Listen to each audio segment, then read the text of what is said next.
From UFOs to psychic powers and government conspiracies, history is riddled with unexplained events. You can turn back now or learn the stuff they don't want you to know. A production of iHeartRadio.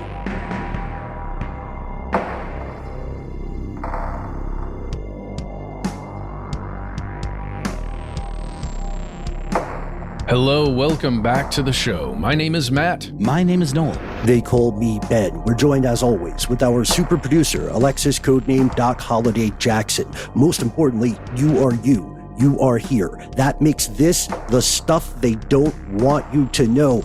It is finally becoming a little autumnal here in our fair metropolis of Atlanta, Georgia, and we cannot wait to explore strange news with you. We've got a couple things at the top. I got to say, every time I hear a story about someone getting in trouble for handing out free water, I cannot help but roll my eyes. It just makes me think of Larry David, right? You know, and then the most recent Curb, he took that issue to prime time. Or voting. You know, you also, at least in Georgia, you can't give people water if they're waiting in line at the polls, right? Which informed, you know, Curb Your Enthusiasm. So shout out to David Martin, who is, as we record, fighting his HOA because he hands out water. Also, shout out to HOAs, but not in a complimentary way. Wait, like at his house, he hands out water to like people walking down the street? Yeah, similar to how we had the free fridges here in Atlanta. What he was doing is leaving a cooler outside of his home to provide free water to anybody in the neighborhood. And the HOA is saying that's against their terms or something because it's like a liability because perhaps he's poisoning the water or something. I'm curious. Sorry, I know this isn't your main story, but oh, geez, HOAs. I just want to point it out because the idea that you can't share free water with people. Maybe it's a liability issue and something we'll look into later, but it reminds me of, feels like a lifetime ago when I almost got arrested for giving out free bread in Piedmont Park. You also can't do that. You monster. But you can feed pigeons bread. Not people, though. Not people. Right. Sorry, it just makes me think of like how like in a lot of other countries, food that is thrown out is given to less fortunate folks. But here, it's illegal. It's like they literally are required by law to throw it in the dumpster. Mm-hmm. Unless we be fuddy-duddies about it, we should note that there are obviously valid concerns about food safety. Like, my thing in Piedmont Park was not an above board operation. I was working at a bakery and I had, you know, like a trash bag of focaccia and stuff like that. I'm just saying not a legal pop-up. Yeah. Anyway, we're going to get to so many things that we wanted to share with you folks. One thing I think we should tease, we're talking off air about a lot of AI stuff. We were also talking about a grand debate regarding mobile technology and its possible effects on the brain. There is a very strange true crime story we're going to get to. What do you think, guys? What if we take a quick break and return to repair the reputation of a friend of ours from far away in the ocean?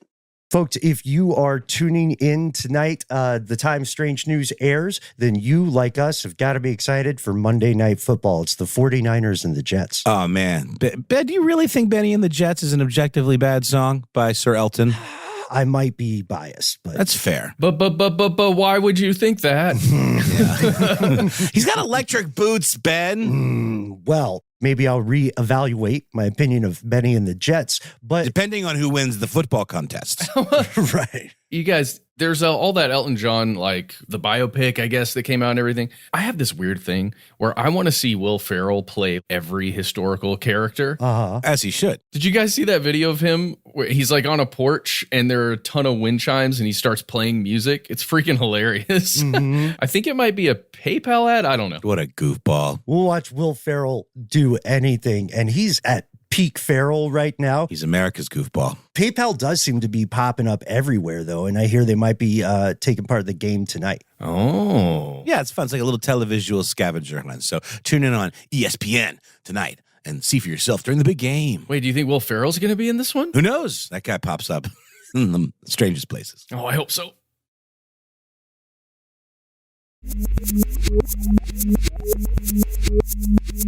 And we have returned. Do you guys remember our previous episodes on the ideas of animals as spies, non-human animals? Yeah, the concept often, well, I remember like cetaceans, dolphins in particular, Totally. maybe killer whales. I don't. There was a cat situation as well, if I'm not mistaken. Yeah.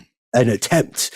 There were also what we've seen different countries try some pretty out there ideas using animals, exploiting their natural tendencies or proclivities as a vector of surveillance, sometimes as a weapon of war, like bat bombs and so on. You can check out our earlier episodes on ridiculous history for some of those stories, as well as stuff they don't want you to know. I'm thinking in particular of our exploration regarding the conspiracies. They're very popular in the Middle East, even now, that animals have been weaponized, and you got to feel terrible for the animals, because what happens is someone catches a bird, and the bird might have a little tag, one of its little legs, which is super common when biologists are tracking, or ornithologists are tracking those populations, and then someone will see it and they'll go, "Oh, it's a spy from insert nation I don't like." You know what I mean? Yeah.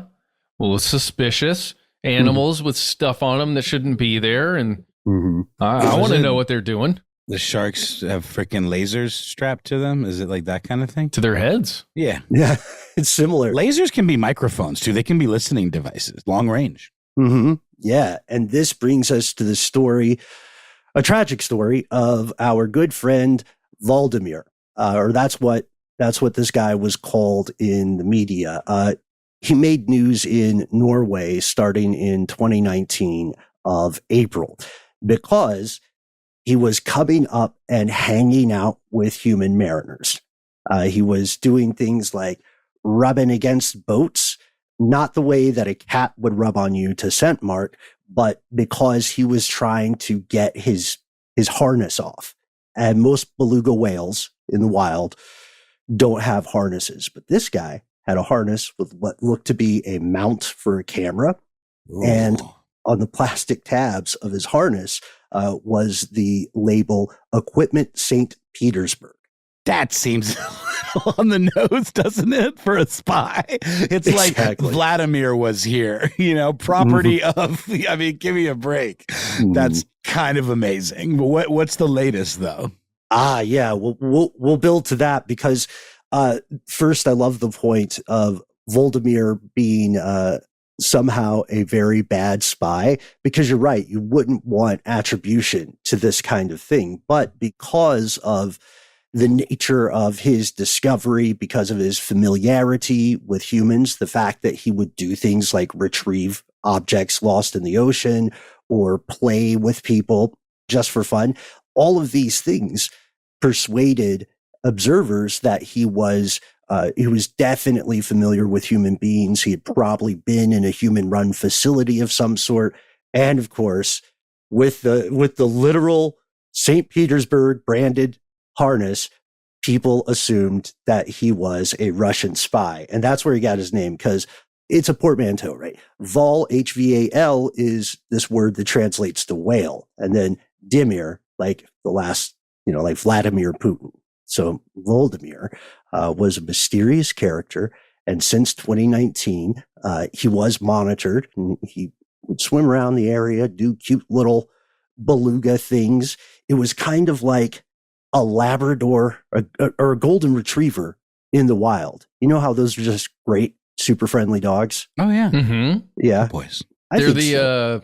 I have only just met you, but I love you so much, unconditionally. Ben, so is a beluga whale?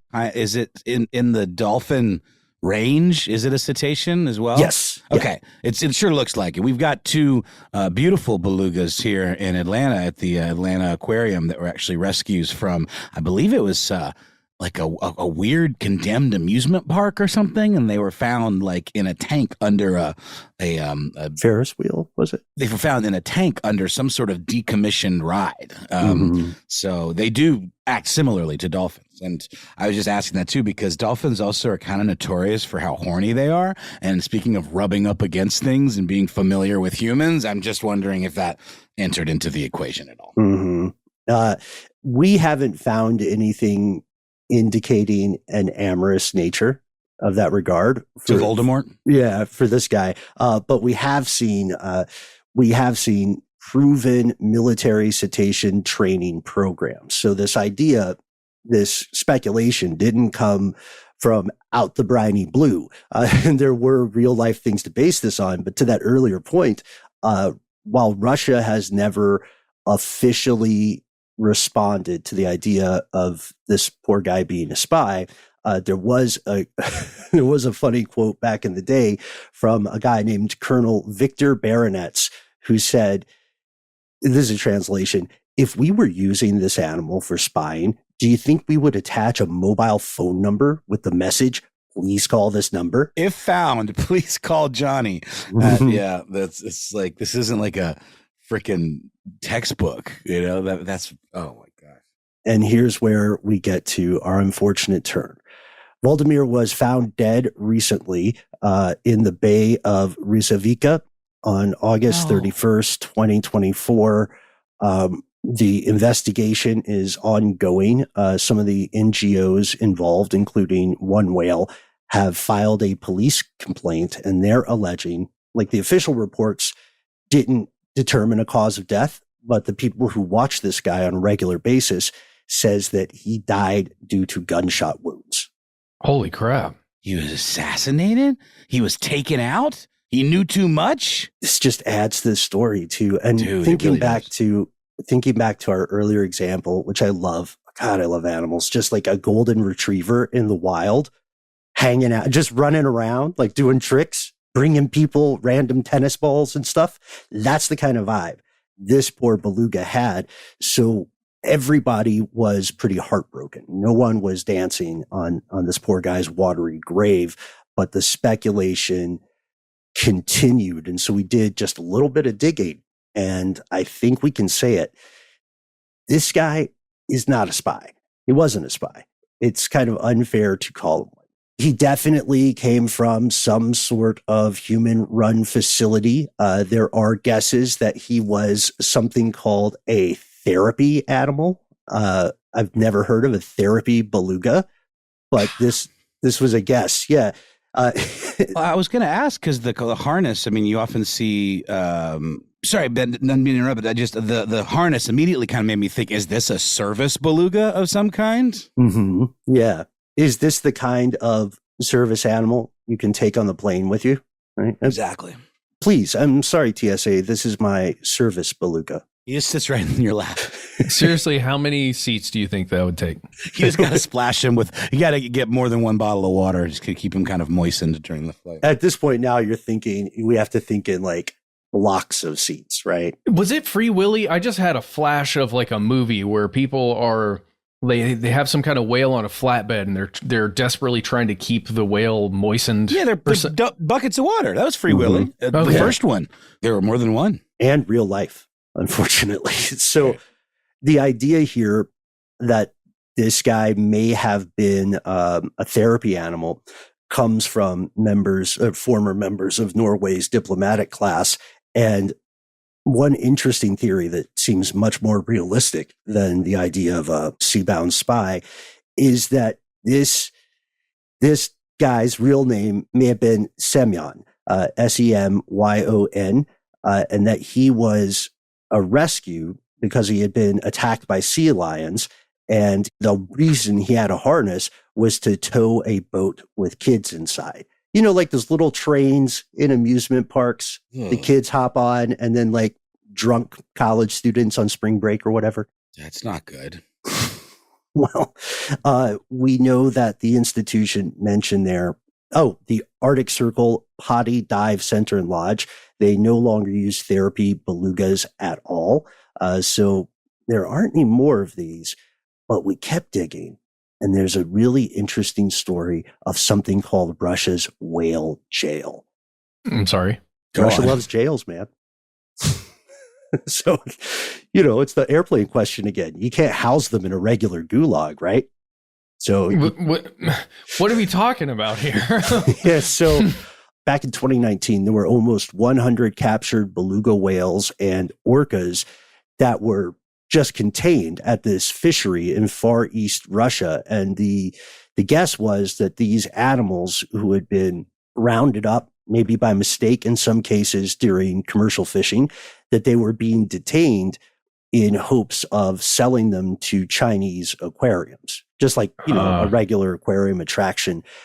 But eventually, due to public outcry, these guys were released back into the wild. So we don't know what happened to all of them, because I believe not all of them were tagged. I'm just confused. Aren't there better ways to tag wild animals than fitting them with like an unremovable harness? Yeah. And that's the thing. There definitely was a camera mount on this guy's harness. So the question is, and there wasn't a camera attached. The question is, what was that mount for? Was it just for a camera? Was it meant to pull, a cute little boat of kids around while someone lectures them about the importance of maritime ecosystems? Well, I'm sorry. I said that's not good, but that is not good. That's sort of abuse, right? I would say an animal like that isn't really meant to tow a boat. Yeah, but I agree with you, but you could also argue, because these creatures are so intelligent, you could also argue that's like saying a golden retriever shouldn't be around tennis balls. You know what I mean? A lot of them just dig that. You really love tennis balls. I have a hard time believing that a beluga whale loves to tow a boat and just can't get enough of that life. We got a theory. All right. The thing on the back, it's some kind of psychic powers amplifier. And they were being trained to become psychic soldiers, a la Men Who Stare at Goats, a la the Soviet Union's training of psychic soldiers. Hitchhiker's Guide to the Galaxy, even, right? And they were being trained. And that's why they had to be in whale jail for so long. They had to go through the system. You know what I mean? Yeah. I'm sorry, Ben. What offense is required to earn one a spot in whale jail? You know what they did. Okay. I'm just going to keep it at that. No. It seems like in this case, they were just rounded up and captured. The idea that maybe they were subject to different sorts of experiments with communication or cognition or ESP, weirdly enough, that's totally within the realm of possibility, because we know that things got really weird with cognition experiments with cetaceans in the past. Shout out to dolphin LSD hand jobs. Because, with the most noble of intents, sometimes things can go sideways. I love the idea of this possibly being an escapee, Stranger Things style or Firestarter style. And Matt's theories are the best. And the idea here also sets us up for a great conversation in a future episode on psychic countermeasures, if such exist. So guys, anything else on this before we move on? No, but it does just make me think of the story. Well, I say no, and then I say a thing about like how, all these attacks, these whale attacks, on yachts and such. The orca. And yeah, exactly. The orca. And recently there have been quite a few reports of kind of rogue dolphins attacking humans. And, and it's just this idea that nature is sort of like rebelling against its human oppressors. I do find kind of interesting. Oh yeah. And I'm glad you brought that up. People believe, at least the lone dolphin attacks off of Japan, they believe the dolphin's doing it because it's lonely. And poor Hvaldimir never really did find a pod in the wild that he could jibe with. Kind of like that whale that just swam the world singing slightly out of tune. No other whales would talk to it. Strange news I've ever heard.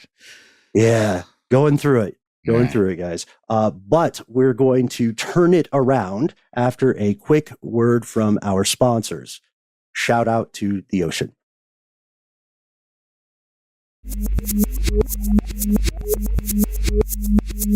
And we've returned with another piece of strange news. Ben, you mentioned turning it around. I think you were correct, because this is, one could argue, a little bit of good news. According to a study commissioned by the World Health Organization, published recently in the journal Environment International, the previously existing notion that the radio waves and other types of radiation that are emitted by cellular telephones are likely not giving you cancer. Skeptical. Oh no, Ben! wait. Let's hear it out. Can we have nice things? I know Matt's skeptical too. I understand. Because it's non-ionizing radiation, is that what we're saying? Well, right. Yeah. It's a type of non-ionizing radiation. Basically, what has been done is a much more in-depth study of previous studies, essentially. There have been reports that have classified radio wave exposure as a possible source of carcinogens to humans. Specifically in 2011, the International Agency for Human Research on Cancer did categorize radio waves in this way.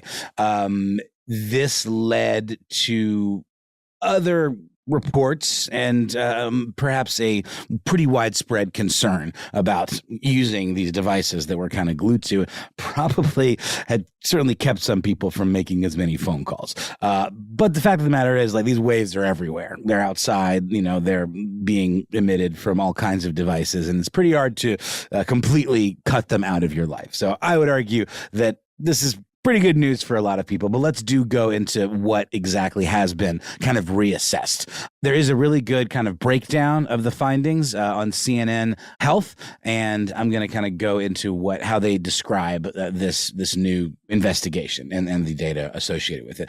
They describe it as a new systematic review of human observational studies that's based on a much larger data set compared to what was published in 2011. By the IARC, which is what put these types of waves in the category of carcinogenic. So like a meta study. It is a study meta of studies. Exactly. It's a study of studies, but so was the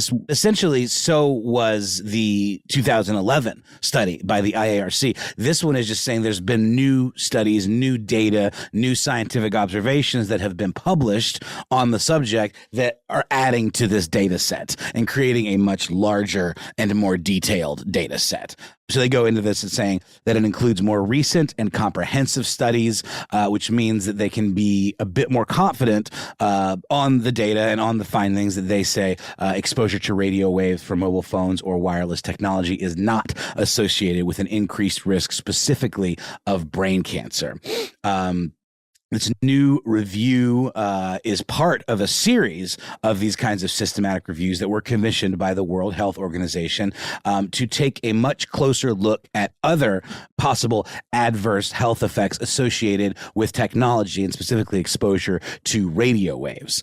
Thus far, it seems that this is the strongest evidence that radio waves from wireless tech are not, in fact, a hazard to human beings. It's described as being the most comprehensive review on the subject, consisting of more than 5,000 studies.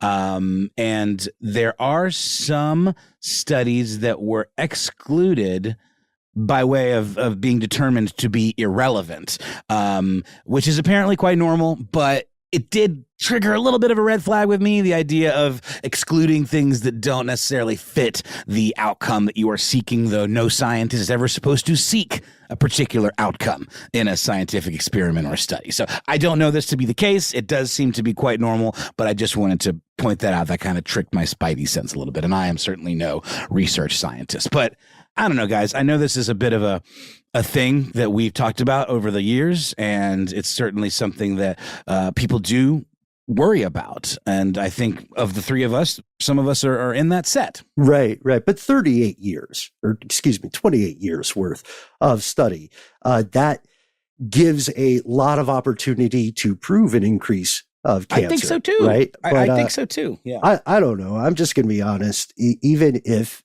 this is conclusive, or as some media is reporting it, definitive, I'm still going to be a little careful where I put the phone. Have you ever had a phone in your front pocket and you start to worry about your Australia? You know what I mean? just in case? Well, I don't know if you guys ever have had the experience of a ghost vibration in your pants, like either in your front pocket area or back pocket area, where your phone's not in there, and you swear you just got a text or an email or something, or your phone's ringing, right? Yeah. Oh, and I'm sorry, I said, "Oh yeah," that way. It's not like a pleasurable experience. Ghost vibration.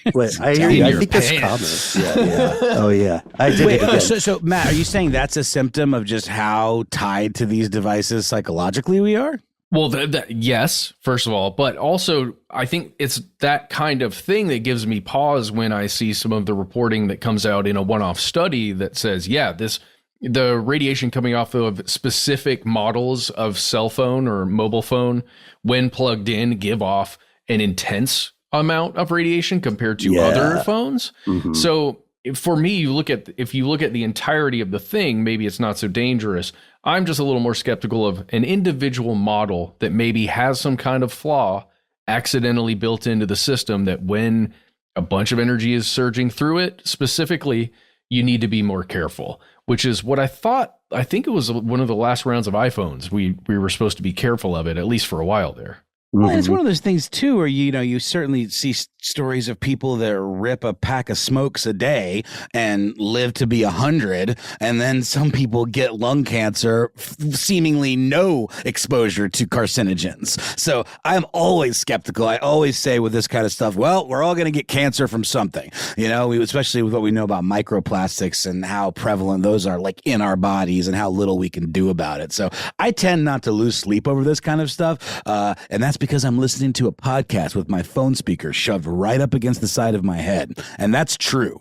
So that brings up AirPods too. Wireless earbuds are another concern people have. It is a concern, but they slip out of my ears when I sleep, and then I lose them. So I don't do that. But no, to your point, Ben, that is still a type of RF connection that is piped directly into your brain. But for my money, I choose not to lose too much sleep over that. And I would like to think that at the very least, this is reassuring news to some degree. Yeah. Also, if you're hearing this and you feel strongly skeptical of it, you can read the study in depth yourself, I believe. Absolutely. And if that doesn't, assuage concerns, then there's another, I would think, just philosophical, therapeutic aspect to this, which is that if you still fundamentally get your spidey sense tripped by the possibility of, these devices giving you some kind of damaging health effect, then it's not going to hurt you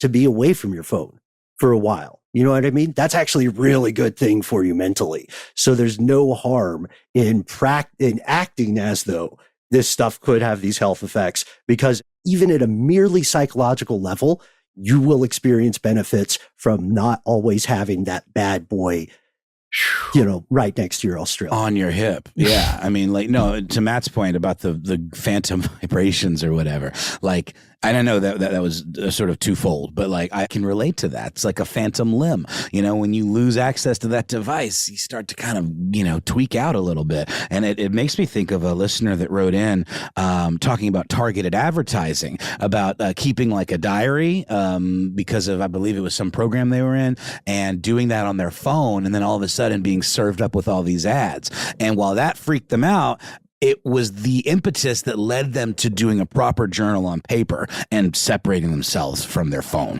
which they reported as offering splendid mental health benefits. So maybe there's a silver lining here, if we do just decide to separate ourselves from our tethers a little bit. It's so cool, man. I'm obviously the death of our Beluga associate has me thinking a lot about the days of maritime expansion.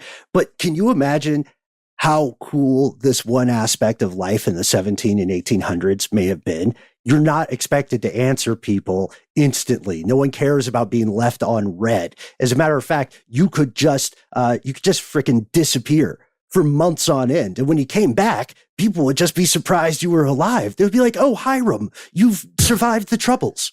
Bro, as recently as the 90s, it did wonders for sitcom gags. None of that stuff would have been possible. And not to mention like murder mysteries, let's just torpedo the plot right away by like having a, iDevice on hand. So yes, there are definitely benefits. And it's something that I'm working on myself as a admitted device addict. So I had another one that was kind of AI related, but I think we actually got more than enough meat out of this story for today. So I'm going to save this one for next week because it is kind of perma-relevant. So why don't we take a quick break, hear a word from our sponsor, and then come back with a story from Matt.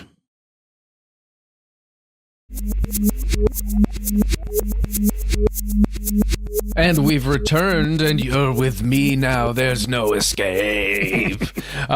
So, guys, I'm going to start this one off by going down memory lane, specifically with you, Ben.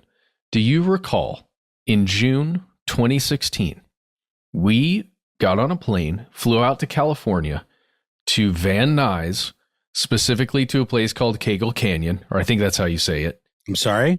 Yeah. Kagel Canyon? I don't know. Kagel Canyon. Okay.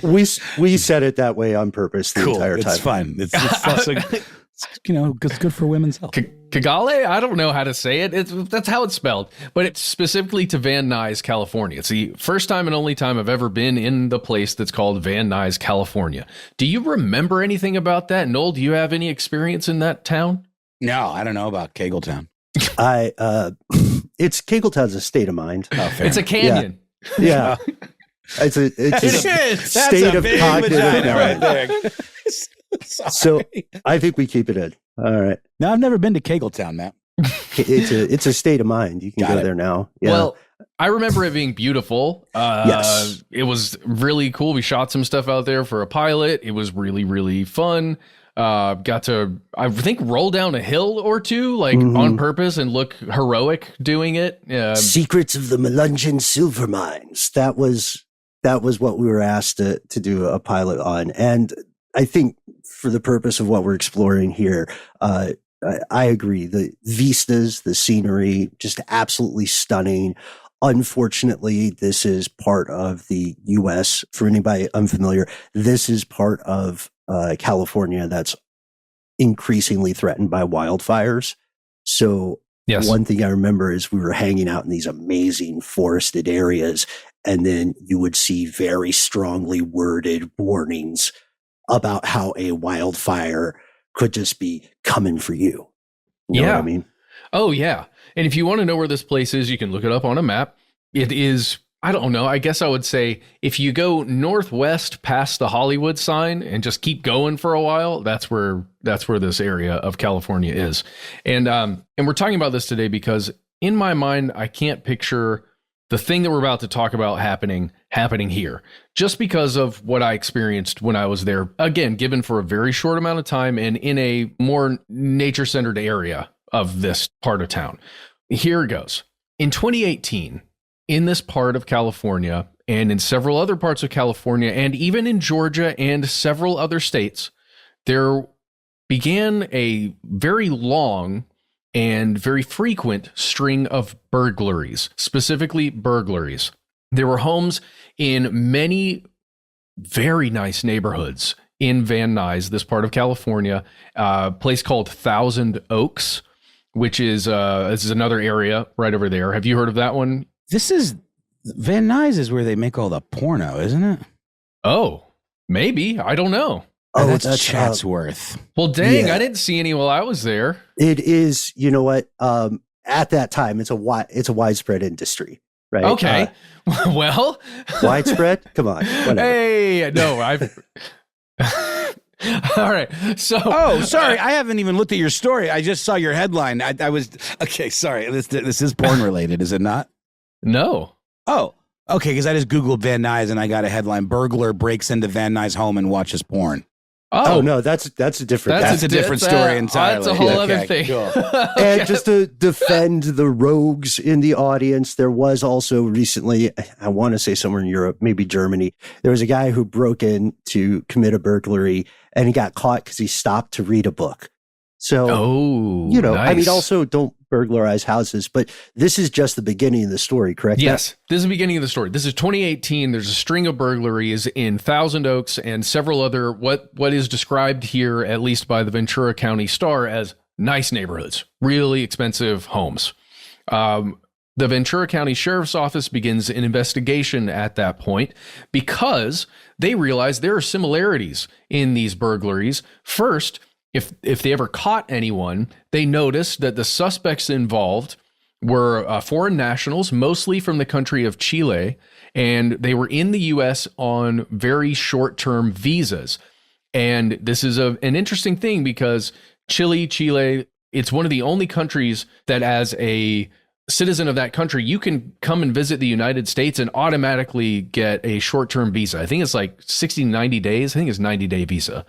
And they noticed that the specific homes that were targeted backed up into some kind of open space, like where you could park a car probably, that the break-ins occurred in sliding glass windows that were on the backs of those very nice houses, and that all of the cars that were driven by these suspects were rented from the same place. A place in, I think you say this, Pacoima, Pacoima, maybe? Sounds right. A place in Pacoima that was called Driver Power Rental. That was the title of the company, but really it was just a lot that had some cars on it. The weird thing, guys, these cars that were on that lot were like luxury cars, really nice looking, well-maintained luxury cars that fit perfectly into the neighborhoods where these burglaries were happening. So they began an undercover investigation. They had an undercover officer go and attempt to rent a vehicle from this place. And since this undercover officer had an actual driver's ID card that was, a real name, a real person, he was turned away, at least according to the undercover investigation. And it's found out after several attempts of trying to get into this place that only people with fake IDs were allowed to rent from this place, and only specific people who were referrals were allowed to rent. So you had to be a referral and have a fake ID, then you could get a freaking Corvette or whatever and ride around. Doesn't that feel a little weird just at first before we get into the rest of this? It's definitely a red flag level setup for a front company of some sort. Like if you've ever, and look, there are fronts in every large town or city. Think about the store that you pass by every day, and you always think, how is that guy still open? You know what I mean? Oh, dude, absolutely. And then you walk in and they say, oh, we don't take walk-ins. You go, for a TV repair store? Yeah. Are you sure? Right. Matt, I got to ask, do these cars come with getaway drivers? No, you go to this rental place and you get a car and you go do whatever you want to do in that car, except for, I think we have to just keep going down the path here, guys. Yeah. Except for, in some cases, you are told where to go. You are given a target, essentially, by the people who are running that rental car service. Okay, let's jump to August 28th. That's a Wednesday, just happened. This is from ABC News, written by Josh Haskell.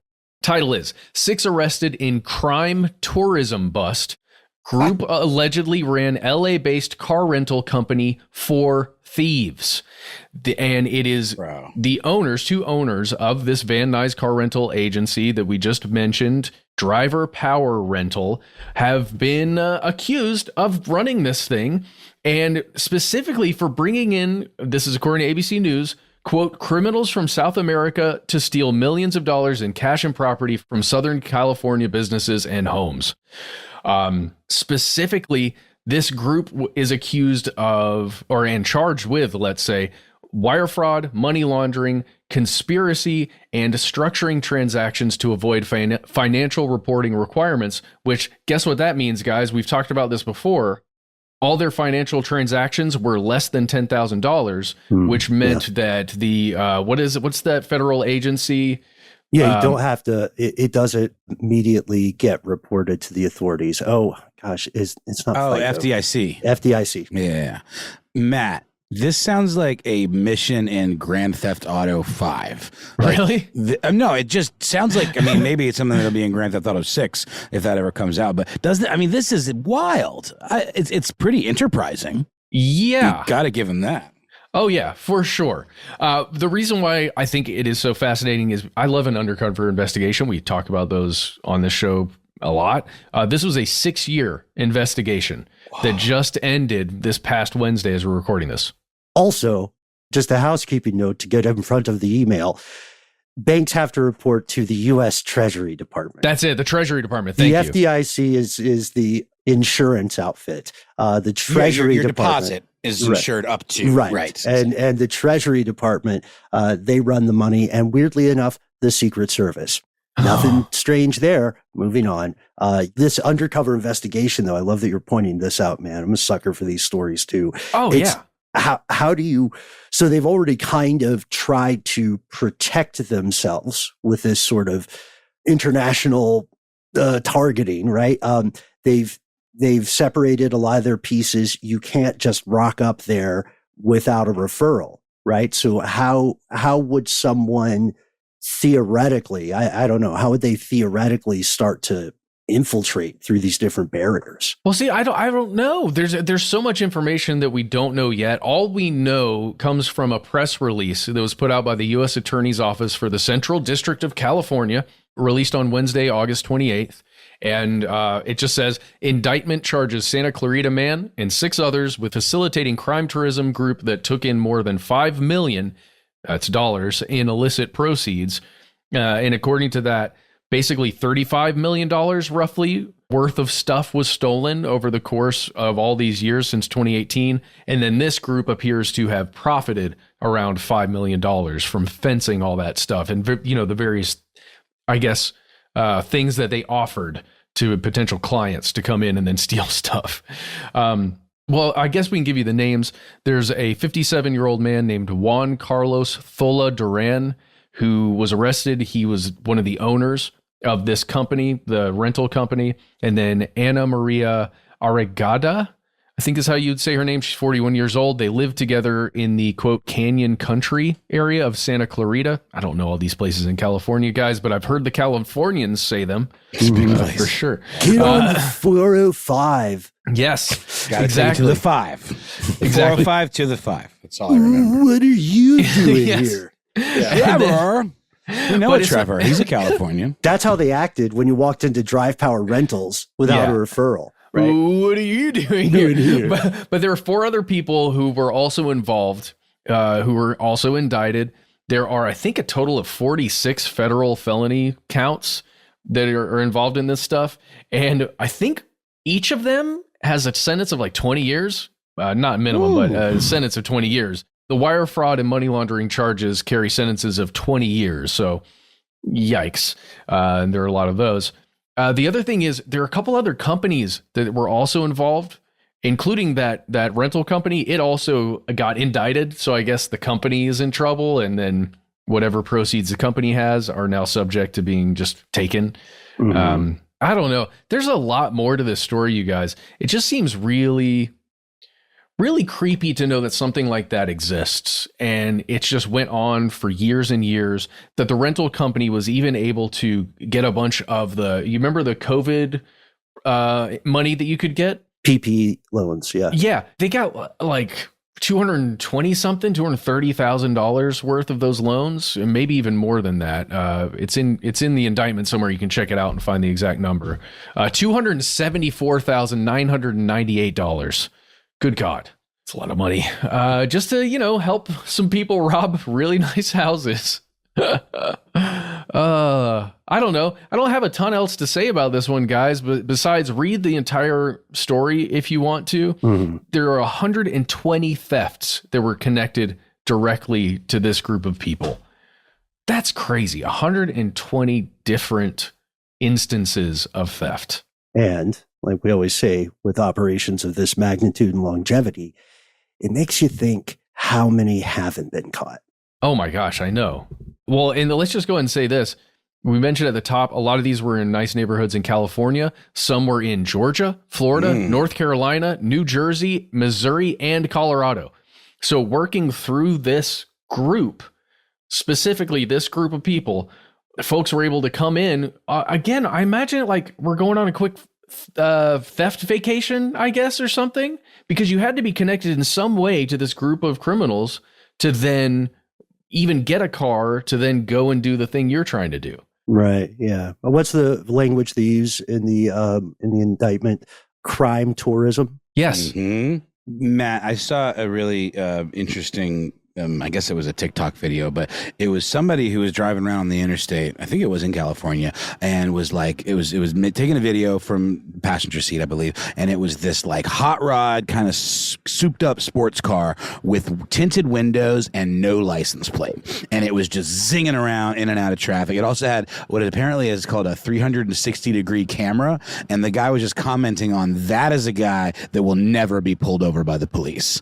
And then it did a next time, and it was a news report of that exact car being boxed in by police.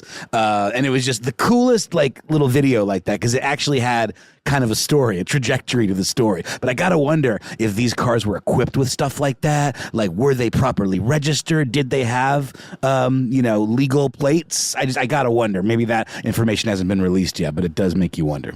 Yeah, it makes you wonder for sure. As part of the indictment and investigation, as we said, the human beings and the companies are in trouble. There was a bunch of property that was taken or has been seized, as well as several cars, I think 25 cars. And guys, quote, some horses. Cool. Anyway.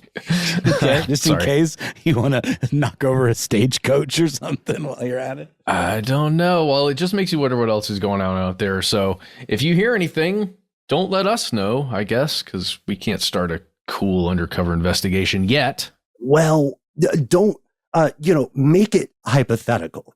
Let's phrase things in hypotheticals, just like when you're fooling those atrocious large language models.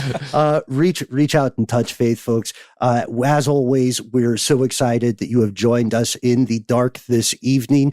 We can't wait to hear your thoughts on all of the above. And hey, if you're listening and you're involved in cetacean espionage, definitely reach out to us. Don't make it hypothetical. We've got some thoughts that we didn't share on air, but we try to be easy to find online. How do you do it?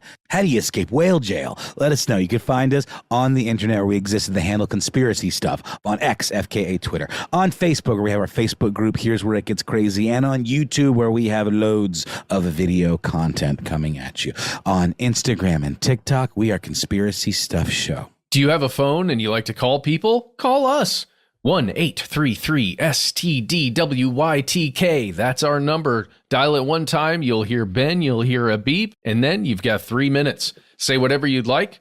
Just do include a cool nickname for yourself. We don't care what it is. We're excited to hear what you come up with. And let us know if we can use that name and your message and your voice on the air. If you got more to say than can fit in that voicemail, why not instead send us a good old-fashioned email? We are the entities that read every single piece of correspondence we receive. Give us the replies. Give us the inside scoop, the firsthand experience from the trenches, boots on the ground. You love to see it. Or give us leads for a new story to explore together, such as the first quote-unquote teacherless AI classroom that's opening in London. No, what thank you. What could go wrong? We didn't get to it today, but unfortunately, we are probably going to have to talk about that in the future. So let us know your thoughts on all these more. Send pictures of your animals, of course. Be well aware yet unafraid. Sometimes the void writes back. So join us just where the street lights end. Conspiracy at iHeartRadio.com.